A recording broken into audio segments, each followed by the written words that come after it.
Jill and I went to Japan beginning of October on behalf of the U.S. Olympic Committee as goodwill ambassadors. We were able to go to the city of Sendai and help the Japanese Olympic Committee kind of host Olympic Day Festival, where they had other Japanese Olympians, and pretty much we just had a fun day playing soccer, jump rope and tag, and just enjoyed ourselves with the people there. Well, we saw some of the destruction that the tsunami had hit in the earthquake. I mean, they had just came together as a nation and united and became really strong as a country and got through it together. The Japanese people, their spirit for life was just really refreshing and contagious.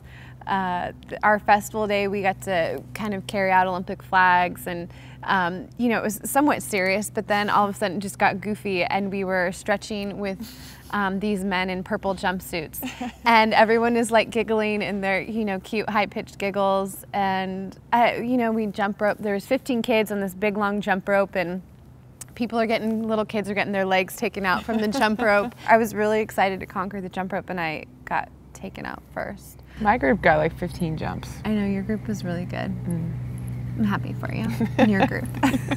And it was just really cute and innocent and fun, and it was great to see that even after 6 months prior they had gone through something so horrific that they were still able to just enjoy life and laughing.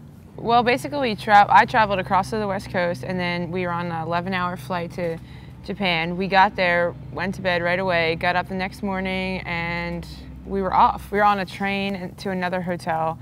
Then we got up the next morning, went right to the Olympic Festival, and we did the Olympic Festival all day, headed back to Tokyo, and then we basically left. And it was a short turnaround, but it was worth all the traveling. And although we didn't really speak Japanese and they didn't really speak English, you know, we were able to communicate through soccer, and that was the universal language, you know. Steph, you know, she tried this huge piece of cod ovary that was this big and just stuck it in her mouth, and then afterward asked what it was. And he said, "Let me look it up in my dictionary," and he said, "Oh, that's cod ovary."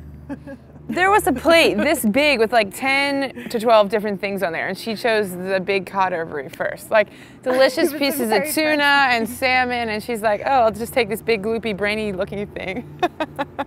I'm friends with Ayamiyama from the Japanese national team, who played very well against us in the final. So that really inspired me to go over to Japan. One of our days off, we just were touring around. She flew in for the day and spent the day with us and kind of took us around and was our host, and helped Jill find a really cool fanny pack. It is cool.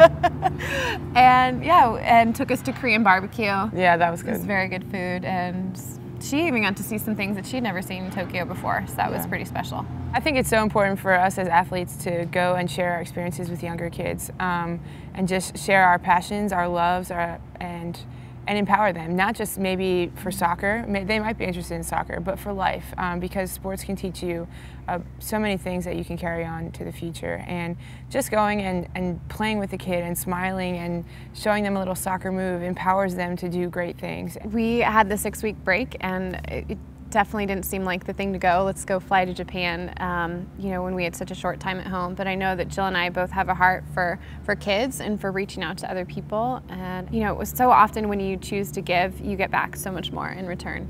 And I think that's definitely true for our trip to Japan.